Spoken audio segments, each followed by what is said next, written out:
Ήξερες ότι η επαναληπτική συνεδρία λέιζερ μετά από 2 εβδομάδες είναι ουσιαστικά άχρηστη? Και αυτό γιατί?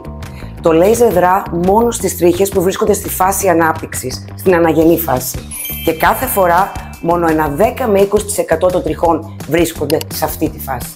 Αν έρθεις τόσο νωρίς, δεν υπάρχουν ενεργές τρίχες για να δεις αποτέλεσμα.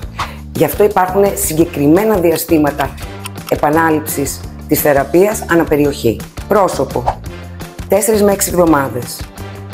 Μπικίνι, πόδια, μασχάλες, 6 με 8 εβδομάδες.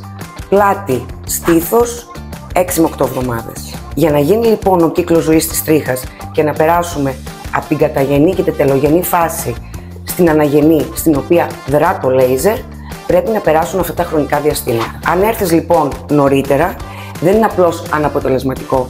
Μπορεί να προκαλέσει ερεθισμό, υπερμελάγχρωση και άσκοπη ταλαιπωρία στο δέρμα σου. Η σωστή αποτρίχωση με λέιζερ γίνεται με πρόγραμμα και όχι με βιασύνη.